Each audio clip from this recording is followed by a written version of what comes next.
Ojalá que no quiera ser amiga de un seguro servido. Pichi.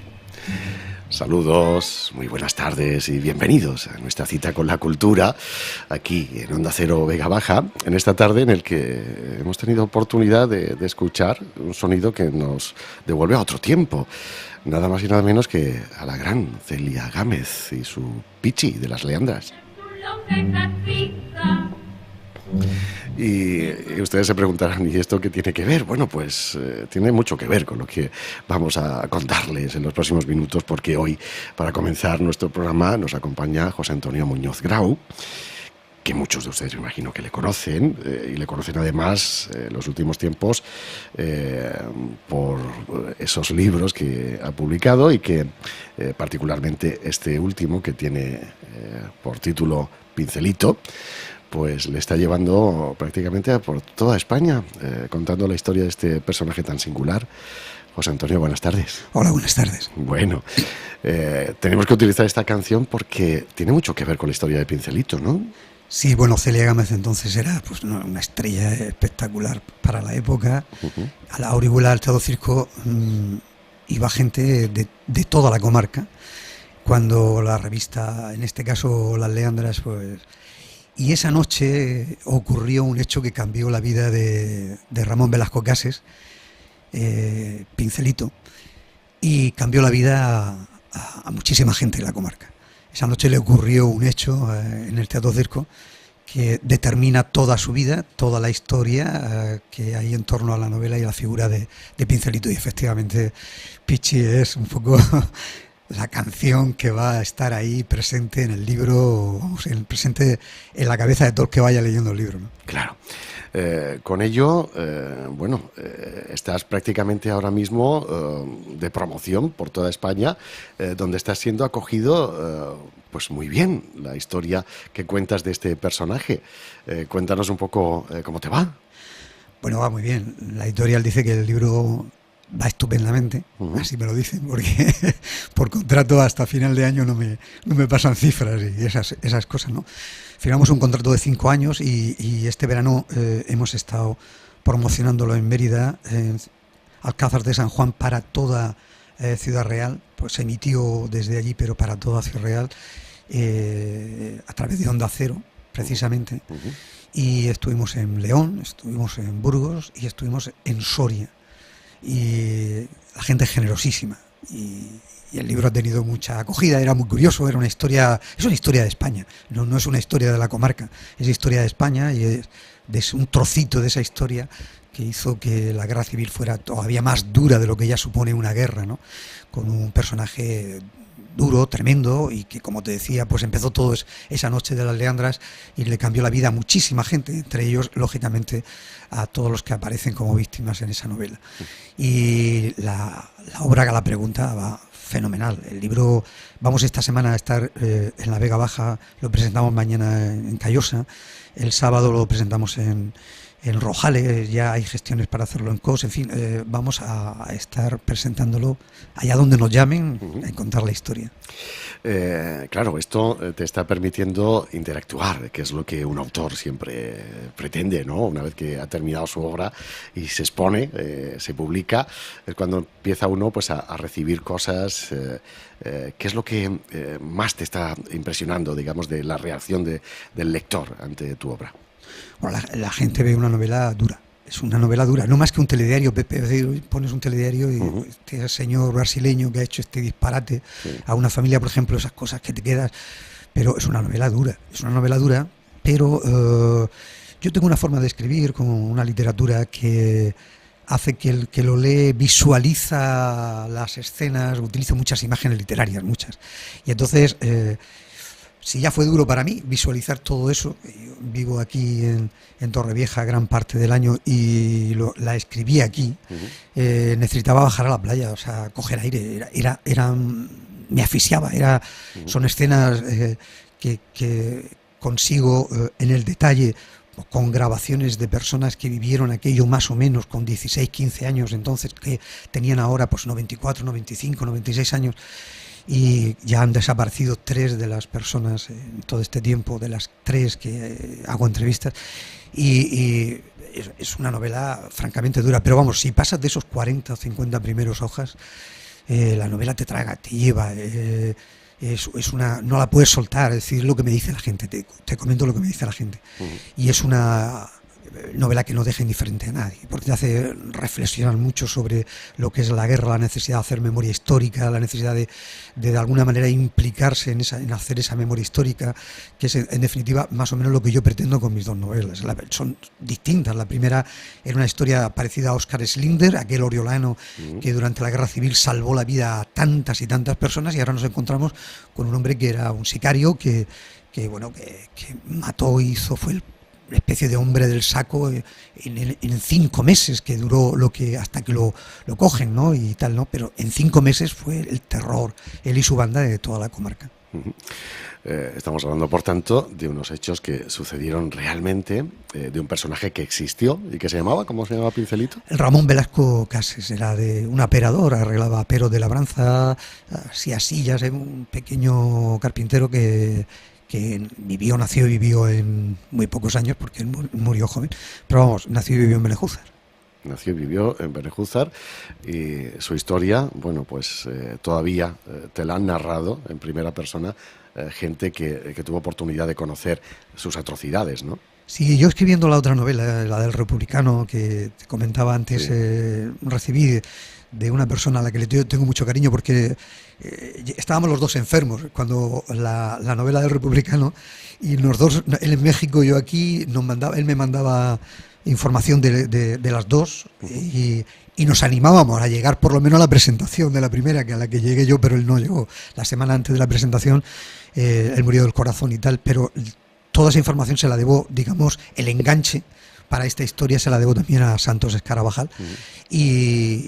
Pero yo me animo a escribir Pincelito cuando a mis manos llega una investigación de una periodista catalana, que apareció en el año 95 en Gerona, sobre un preso que hubo en Gerona, que era Ramón Velasco Cases, que armó tal taco allí, algo tan espectacular, me pareció tan increíble, que yo había que contarlo. O sea, es que hacía que la novela fuese algo ya, como se suele decir, de película, ¿no? Y entonces fue ese el detonante que me animó a estructurar toda la información, a buscar gente que me contara, gente cercana a su familia, gente que vivió aquello en Radovan, en Orihuela, y entonces con todos los documentos y los testimonios se escribe la novela, que hay muchísimos crímenes, digamos, ¿no?, que no aparecen, pero sí que he seleccionado aquellos que le pueden dar una estructura a la historia, la gente se puede hacer una idea de cómo fue, no hace falta ponerlos como él. Al juez le dice el día del juicio, no, 40, 50 y tantos, no, ponga usted 100 que se acerca más, está, ¿no? En una actitud, Ramón era un personaje increíble. Bueno, todos estamos escuchando cosas de Pincelito, y parece ser que el personaje en sí, aparte por supuesto de ser tremendamente despiadado y tener pues tras de sí esa retalía de crímenes que probablemente nunca lleguemos a conocer todos las que hizo, ¿no? Cuentas de que lo que le pudo fue la bragueta, o sea que era un personaje un poco singular, ¿no?, que luego también le perdía las mujeres, ¿no? Sí, bueno, en aquella época esto era un poco así, ¿no? Los prostíbulos. El que tenía la pistola tenía el poder, ¿no? Esto, y el aguardiente, que hacía mucho, y funcionaba todo de esa manera. Todo era, digamos que las motivaciones, siempre había alguna mujer, alguna historia, y efectivamente él estuvo a punto de ganar su gran batalla, su gran guerra, su camino de Damasco, esa transformación tan profunda que él intenta hacer para de alguna manera estar cerca de la familia y tal.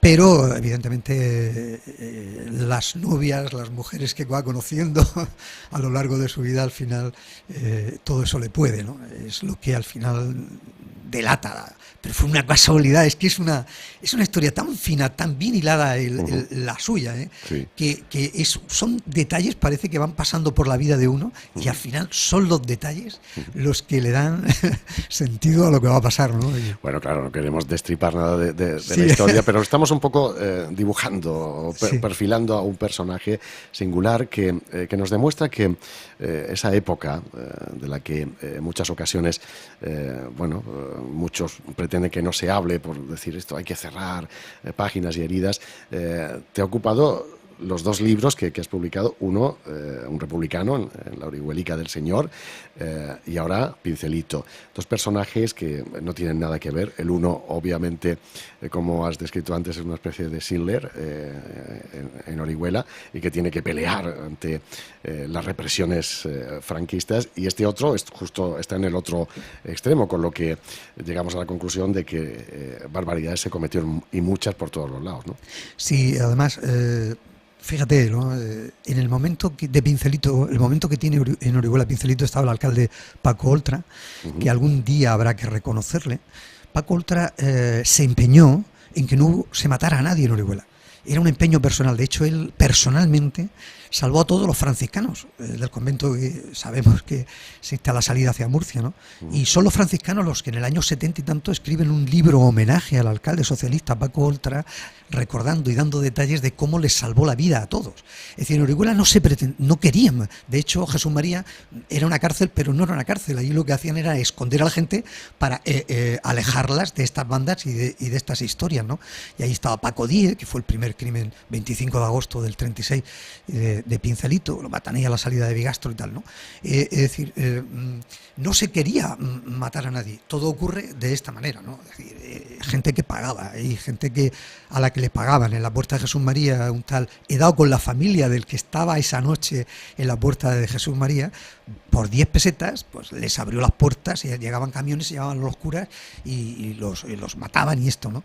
Es decir, ese terror no coincide con, digamos, no tiene nada que ver con la República. La República persigue a Pincelito. Lo que pasa es que por una serie de circunstancias que en el libro se van viendo, ¿no? De gobernación, que coincide que es del Partido Comunista, 1000 cosas y tal, pues duró 5 meses. Pero se empeñan en que eso no ocurra.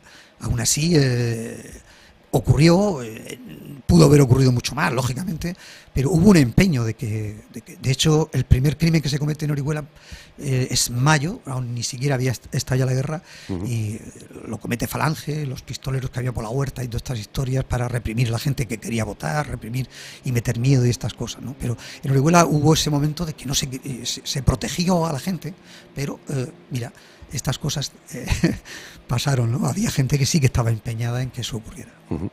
Igual que decía antes, hay mucha gente empeñada probablemente en que no se reabran este tipo de cuestiones, el que no se cuenten este tipo de cosas, pero personalmente pienso que siempre es bueno conocer estas cosas porque nos pueden ayudar precisamente a evitarlas, ¿no? ¿Qué opinas, José Antonio? Porque claro, tú haciendo además toda la investigación para tus dos libros, en fin, habrás tenido oportunidad de merendarte cada cosa, ¿no? Tremendas. Y para este tercero todavía más duras. Para este tercero estoy escribiendo. Estás escribiendo ya el tercero, ¿no? Sí, sí, es una historia que arranca en el año 32 y hay historias, Pepe, durísimas ya. Durísimas que van a dar... Pero vamos, va a ser una historia de amor, lo que pasa que enmarcada en un ambiente muy, muy, muy duro, muy duro.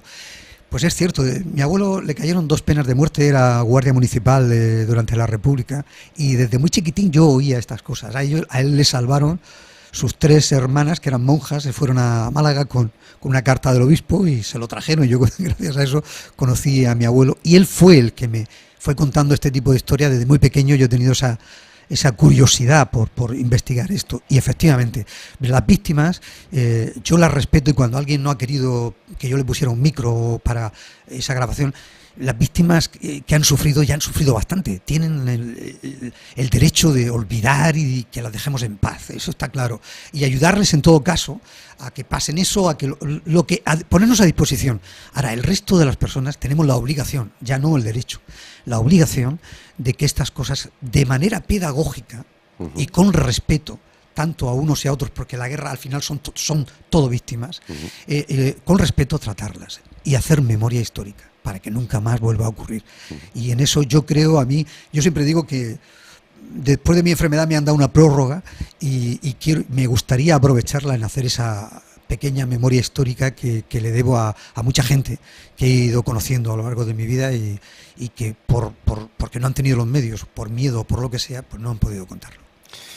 pues es un ejercicio que a mí me parece también muy saludable y muy interesante, sobre todo para aquellos que, en fin, tienen la impresión de que eso pasó hace mucho tiempo y que no tiene ningún interés, ¿no? Porque en muchas ocasiones hemos escuchado comentarios muy despectivos, es decir, siempre estamos mirándonos en la guerra civil, lo que pasó, hay que olvidar. Bueno, habrá que olvidarlo, obviamente, pero primero habrá que conocerlo, ¿no? Claro, para curar una herida habrá que tratarla. Si no, es que es imposible. Se cangrena, como decían, y puede acabar incluso contigo, ¿no? Es decir, ese ejercicio no solo hay que hacerlo, pero sobre todo hay una palabra que es clave. Dos. Respeto, que hay que respetar y hacerlo con respeto a unos y a otros, y sobre todo la dignidad de las víctimas. Paco Ros fue un hombre que salvó a cientos de personas y estaba en la cuneta. ¿Cómo es posible que eso pase en Orihuela? Y si es un ejemplo tan bonito de la lucha por la vida, de ofrecer la vida tuya por la vida de los demás, ¿cómo es posible que eso esté en la cuneta? Porque al final llega un régimen que decide que como era republicano todo eso se tapa. Si era un ejemplo extraordinario, digamos esos santos laicos que hay, que te encuentras en la vida. Pues me parece que por ese respeto, los hijos de Paco Ros no conocían esa historia de su padre. Él, por miedo, cuando sobrevivió a todo aquello, por miedo no se la contó a sus hijos. ¿Cómo es posible? Sus hijos conocen a su padre a través de mi novela. O sea, yo creo que en esto es respeto, la clave, y sobre todo las víctimas se merecen ser tratadas con dignidad, sacarlas de las cunetas y poder tener un lugar, como decía el Papa ayer, que defendía los cementerios y estas cosas, donde tener a alguien, un ser querido, donde tú puedas rezarle, el que crea en eso, y el que no, pues coger sus cenizas y lo que sea, ¿entiendes? Es decir, yo creo que la dignidad de las víctimas es la que nos tiene que servir de motor para movernos, y de alguna manera son personas. Fueron personas que tuvieron una vida dignísima, o no les igual, pero sus hijos, sus nietos, sus tal, se merecen por lo menos tener esa referencia de que su abuelo pues al final ha sido tratado con dignidad. Sí, además, sobre todo porque no debemos olvidar que vivimos una época en la que todo el mundo cayó. Y todo el mundo se guardó para adentro tantas cosas que obviamente eso no es bueno, no es bueno, y al menos este alivio que puede suponer el que trascienda la verdad de los acontecimientos, de lo que sucedió, sea atroz o no, pero hay que saberlo, hay que conocerlo. En fin, espero que esto también ayude, como tú dices, a que se pueda cicatrizar todo esto y que podamos pasar página definitivamente, porque yo creo que el problema que tiene este país es que no ha sabido pasar esa página, ¿verdad?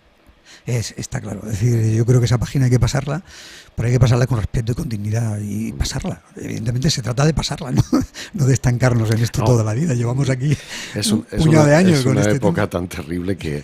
Pero bueno, quería preguntarte una cosa más, porque se nos pasa el tiempo. El libro, muchos coinciden en que es casi una película. ¿Te han hecho proposiciones ya para, en fin, adaptar estas historias que nos cuentas y llevarlas, no sé, al cine o a una serie? A mí la primera sorpresa que me llevé con respecto a lo que me preguntas, Pepe, fue cuando la editorial me envía un contrato de 5 años renovable, y entonces en uno de los apartados venía esa posibilidad, y entonces ese apartado desarrollaba los derechos de autor, el reparto, digamos, de derechos de autor para afrontar ese tipo de cosas. Yo me quedé, digo, madre mía, sí, efectivamente es una novela que todo el mundo que la lee la visualiza de esa manera.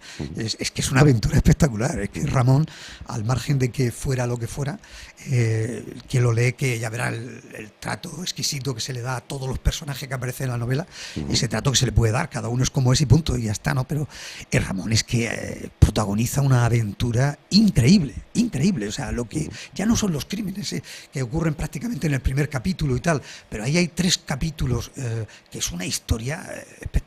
Ramón da para una película, evidentemente. O sea, que es un personaje que tiene, de esos que cuando lo ve un cineasta dice, esta historia tiene mucha fuerza. Tiene mucha fuerza. Tiene mucha fuerza.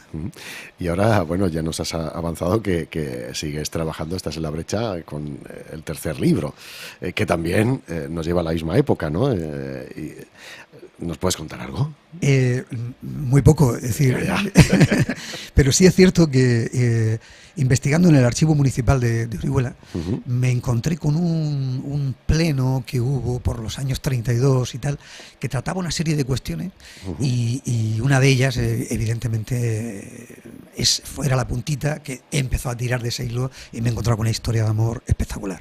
Increíble, muy dura, pero espectacular. Ya tenía yo ganas de escribir una historia en la que el protagonista fuera una mujer. Es decir, no como el primero, que fue Paco Ros, y en este Ramón Velasco Cases, son hombres que van protagonizando con una fuerza, el uno para salvar a la gente y el otro para matarla, digamos, ¿no? En esto el protagonista es una mujer de un coraje y una fuerza y una disposición a la vida que es una cosa increíble, y tenía yo ganas de un personaje de estos. Bueno, nos quedamos con este aperitivo que nos ofreces del trabajo en el que ya andas enfrascado y que, en fin, espero que pronto también podamos tenerlo, ¿no? Para cuando crees que... Una novela te puede llevar 2 años y estoy... Bueno, sí, llevaré 200 folios escritos, pero bueno, eso no quiere decir nada. Sí. 2 años sí que, como mínimo, para hacer algo medianamente... Dejemos a Pincelito que siga recorriendo, ¿no? Sí, hombre, claro. Bueno, pues José Antonio, nada, para nosotros ha sido un placer tenerte por aquí, saber además que esta historia que tiene mucho que ver con nuestra comarca, con la Vega Baja, con una época realmente cruenta, pues esté siendo también acogida en cualquier otro lugar de la geografía española y que sea algo que se pueda entender también, ¿no? Lo entienden como historia de España. Donde voy les digo, esto es historia de España. Ocurrió en un rincón largo, porque... O sea, hubieron más de un pincelito por ahí. Claro, ¿no? Ocurre en toda lo que es la comarca de la Vega Baja, La Mancha, y llega hasta Gerona, Valencia, Barcelona. Es una historia geográficamente muy amplia también. Bueno, pues nos quedaremos ahora releyendo a Pincelito y entre tanto nos quedamos con esas claves que nos has dado para entender mejor esta historia. José Antonio, muchísimas gracias. Gracias, que lo disfrutéis. En la tela, dos morras las suministro y atizándoles candela, yo soy un flagelator. Es el zulo que castiga, del bolsillo a la arganzuela, y es que no hay una niñuela que no quiera ser su amiga porque es un flagelador. Sí, no repara.